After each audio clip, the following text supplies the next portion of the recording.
Shemai, Yasser Allah, Yahweh, Allah Hayanawa, Yahweh, Achad, Shemai, Yasser Allah, Yahweh, Allah Hayanawa, Yahweh, Achad, Shemai, Yasser Allah, Yahweh, Allah Hayanawa, Yahweh, Achad, Brakatha Yahweh, Brakatha Yahweh Shai, Brakatha Yahweh, Brakatha Yahweh Shai, Brakatha Yahweh, Brakatha Yahweh Shai, Bahasharon Chakudash. I want to give double honor to our other apostles and other bishops of Great Millstone Ruel.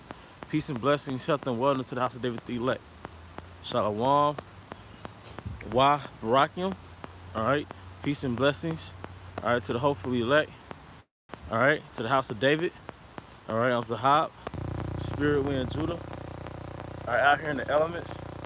All right, which is our element. All right, out here in the elements. All right, and I got a topic on my spirit. Now this is going back to a video, a topic that Elder Apostle Gabar just did. He uploaded it about 20 hours ago. All right, it says take heed, and I was listening to it as I was driving home. And the part that I was able to capture was the part where he said a homeless Jake walked past him with a lot of passion. He said, "Preacher raw, preacher raw." All right, going back to different Israelite camps. All right, who basically watered down the doctrine. All right, to make it digestible to their congregation, so they could not offend their members, or possibly they've sold out. So they saturate the doctrine with lies. They saturate the doctrine with lies, man. All right. All right, but that's why I named the live stream Preacher Raw, and this truth is a filtering system. This truth is a filtering system because we don't bend the truth or suppress the truth, repress the truth, or water it down for anybody. All right? It says whether they hear or forbear. All right? Yahweh Bahasham Yahweh Shai designed this gospel to filter out the non-elect. All right? That's why the scripture says, blessed is he who is not offended in thee. All right, I'm sorry. Blessed is he who is not offended in me. Okay? Get some of this. Blessed is he who is not offended in me. Okay? This truth is a filtering system, or it has a filtering system. The part that it filters is the filtering part is the offensive part. All right? Yahweh said, I said stumbling blocks. In Isaiah, the 28th chapter, I believe it's the 28th chapter, he said, I said stumbling blocks.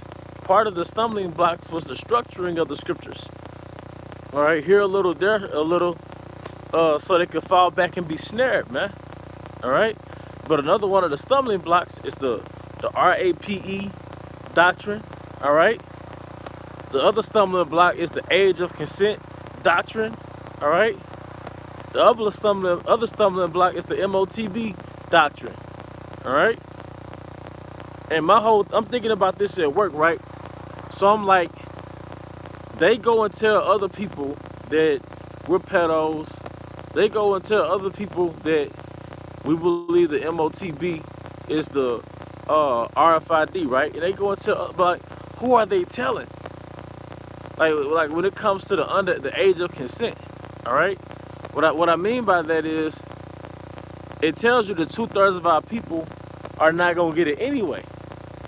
So if 2/3 of our people are not gonna get it, who are you teaching to? You want E to find out, or you want E to think that we're on that level, so you could tell on us, man, or so you can report us, man. All right, like a Pharisee. All right, which we're not doing that.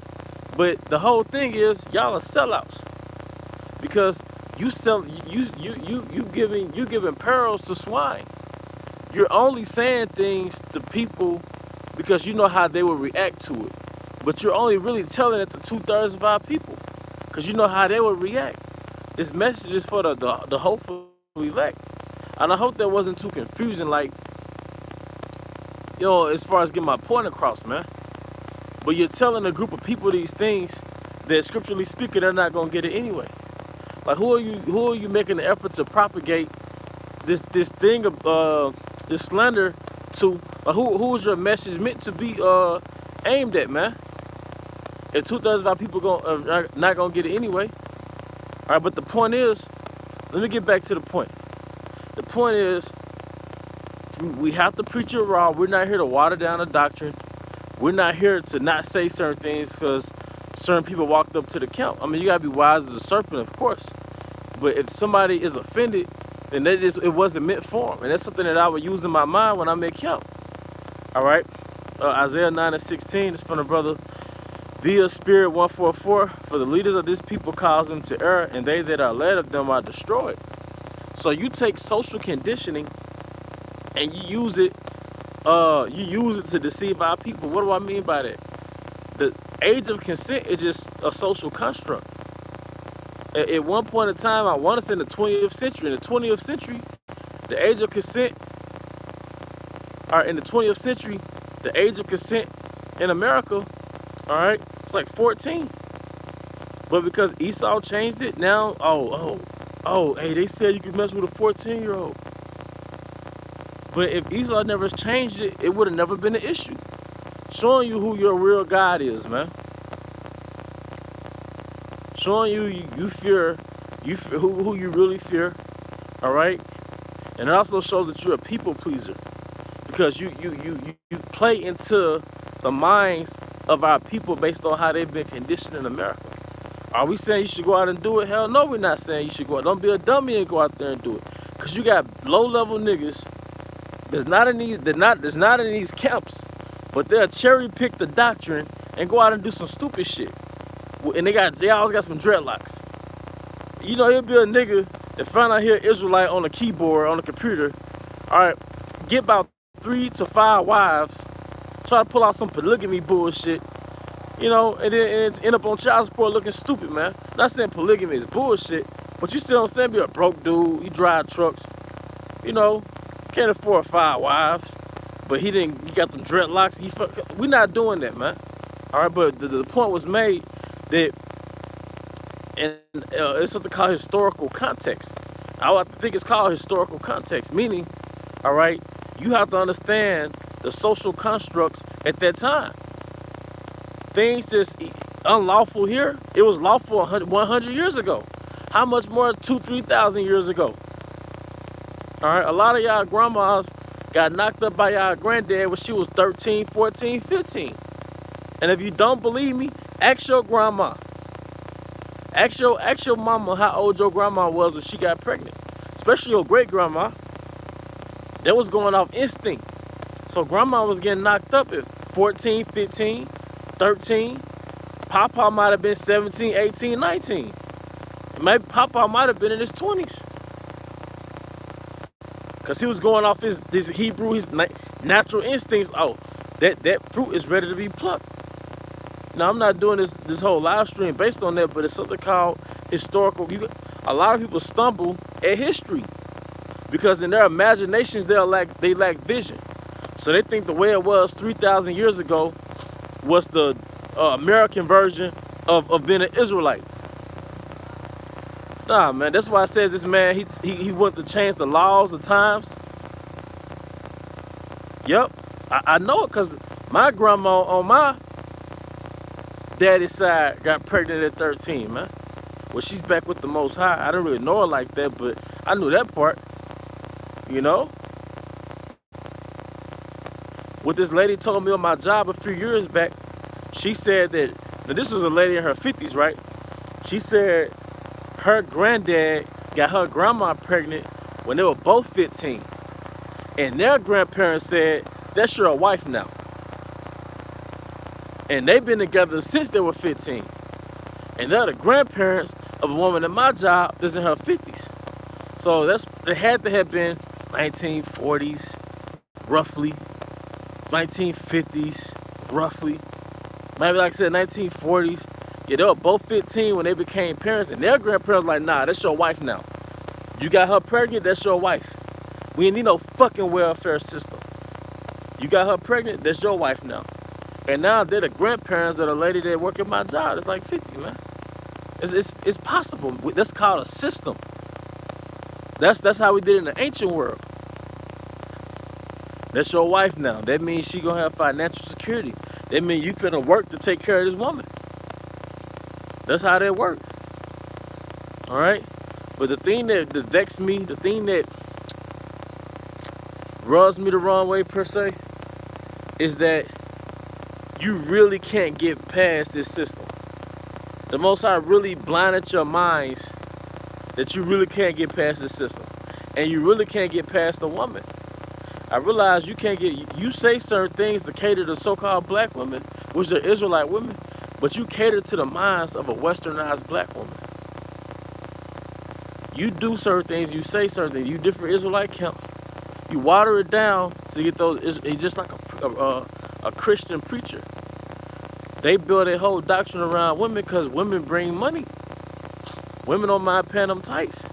All you gotta do is what? Cater to emotions like an R&B singer. That's a hustle, man. But that shows you that you never overcame Babylon.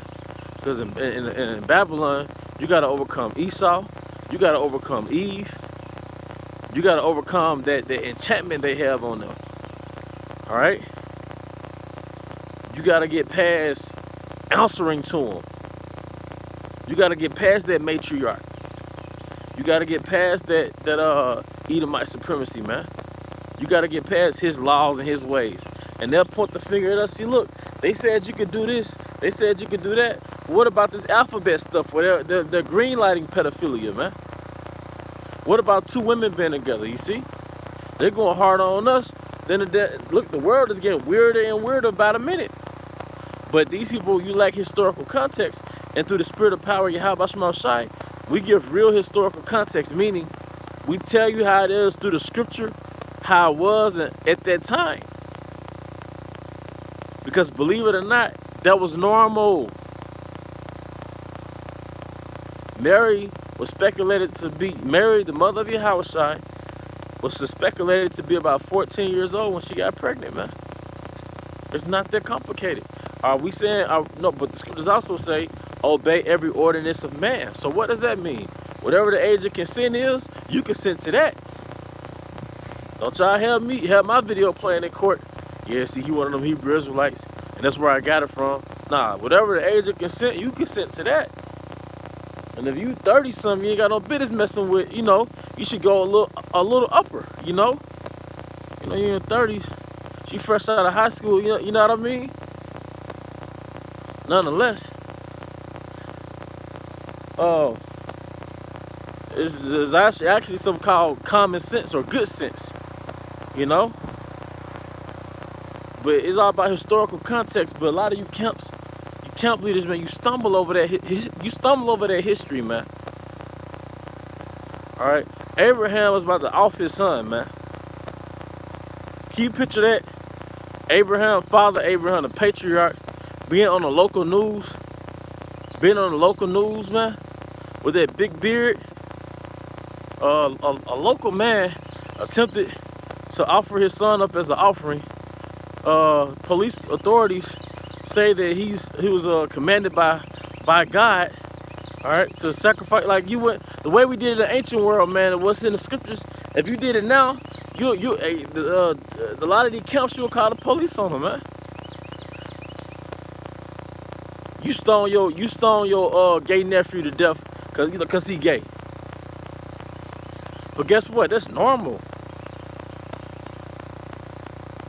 That stud cousin, yeah, y'all all get together, surround her, and stone her ass.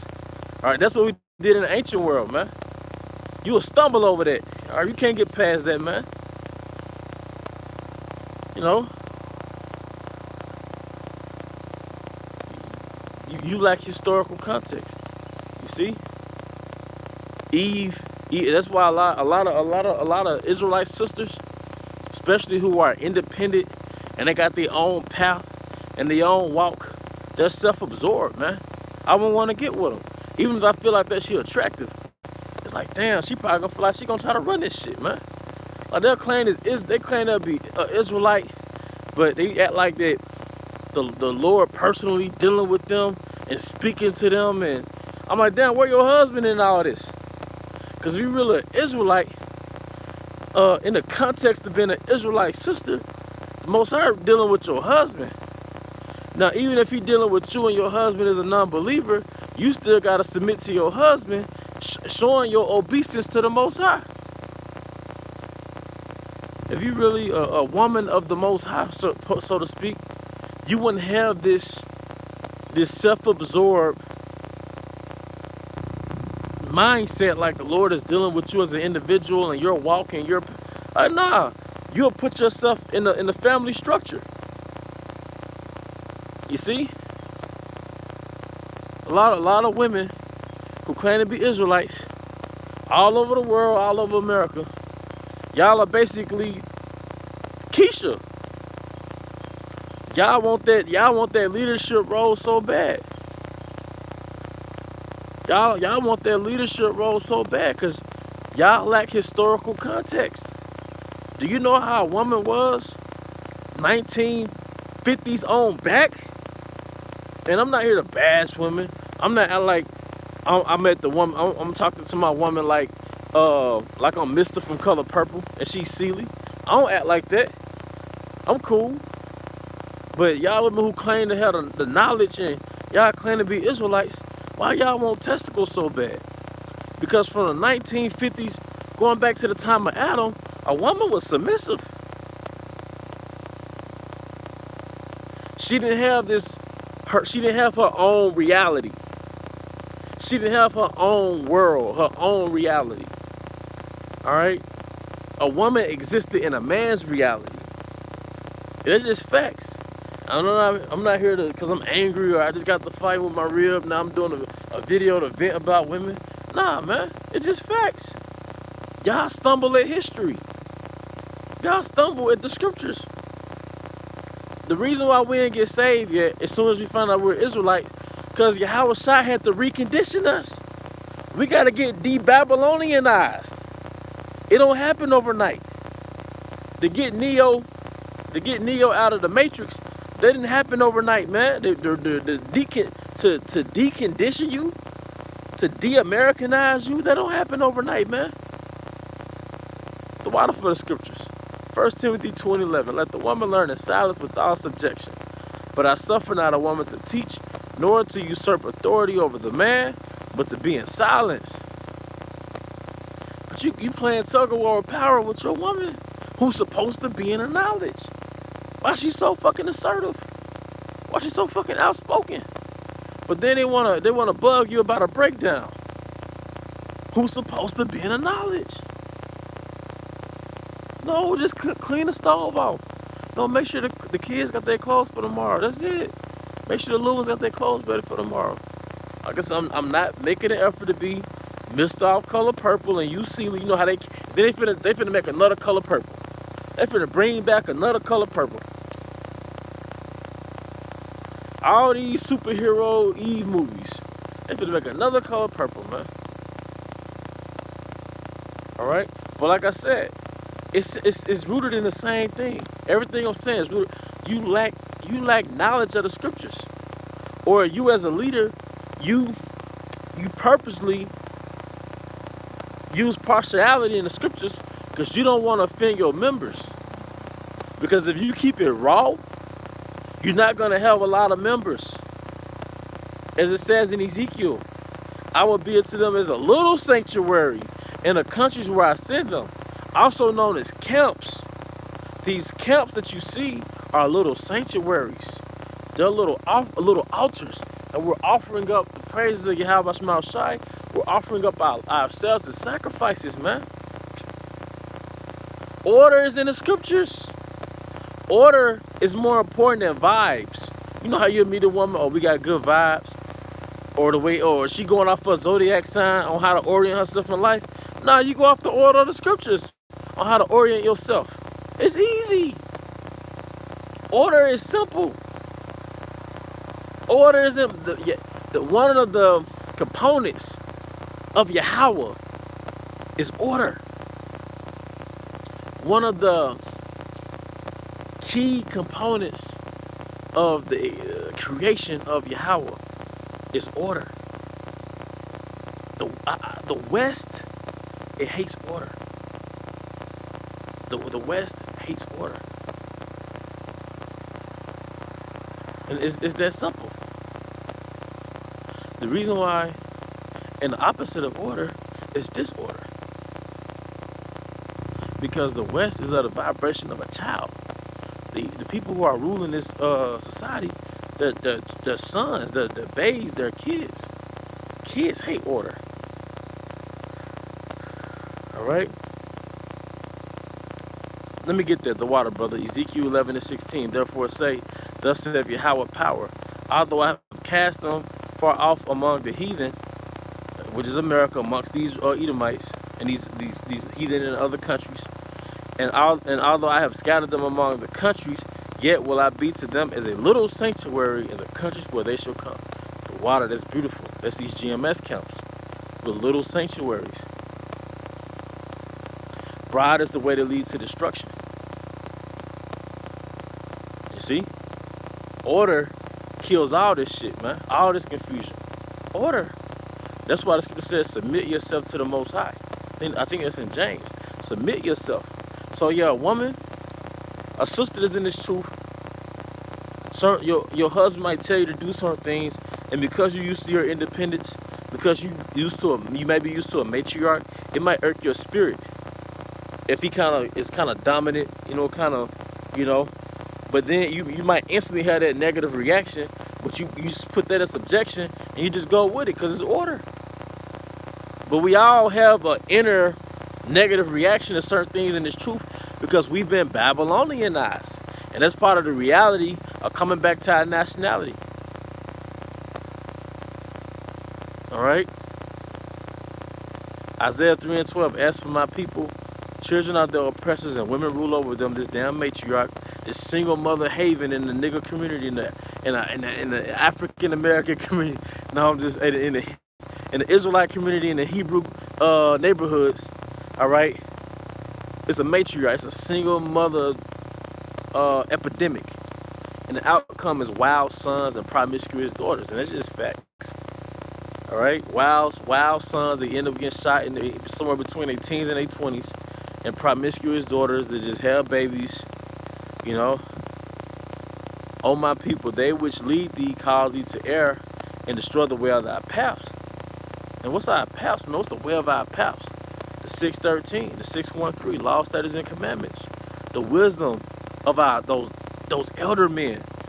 That's another reason why Jake is failing, because we don't have any elders in the so-called black community. It's a matriarch that's not passing down no wisdom. But see, King Solomon, he was speaking like an elder in Israel. You know how like in Gad, which are the 12 tribes of Israel, they got those elders, and those elders are like a walking history book. They're like a walking book of Proverbs. All right, we don't have those elders of wisdom in our families. All right, no, you know what I mean? Those men that are walking vessels of wisdom. You know what I mean? Those men. That's why the beauty of this thing and the beauty of Yahweh Shema Shai, because it says, my voice is to the sons of men. The beauty of Yahweh Shema Shai is that he's bringing men back. He's bringing manhood back. Because we don't have wise men in our families like that. Everybody's doing their own thing. The granddad might be in his 60s with a motorcycle, no money to really pass down to his offspring. You see? He's still getting them little tenderonis his granddaughter age. But it's no wisdom in that. It's no generational wisdom being passed down. Maybe his son's in college, maybe they went to the military, but there's no wisdom that'll really sustain them, man. All right? Oh, my people, they which lead thee cause thee to err. All right? But that's pretty much the point. I love being out here in the elements. I love building with you brothers at the water for the scriptures. All right? But that's the point, man. It's historical context. It's the mindset that we had on earth 3,000 years ago, 2,500 years ago, during the time of Adam, during the time of Abraham, man. It was way different from this. That's why the prophets looked at Babylon in a vision, and they called her the great whore because she was totally contrary to what they were raised off of, man.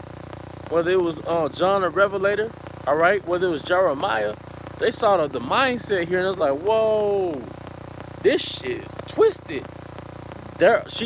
She went a whoring from the Most High. They saw all this sickness in America, all this Gomorrah, sodomy, this confusion, and they was like, whoa, you know. But yeah, a lot of us, man, we got one layer. A lot of Israelites got one layer of Israel, and when you take that layer off, you'll see is old Trevante and old Keisha. You peel that little Israelite layer back, it is old Trevante and old Keisha. You take that turban off, this Keisha. Yup. That's it. But with that, I hope you brothers and sisters were edified. Once again, I want to give our honor and glory to the Heavenly Father, Yahweh Bahashemi, Hawashai, Bahashon, Hakodash. I also want to give double honor to our elder apostles and elder bishops, great millstone Ruel. Peace and blessings, health and weather to the house of David the elect. Abba, come out, Shalom.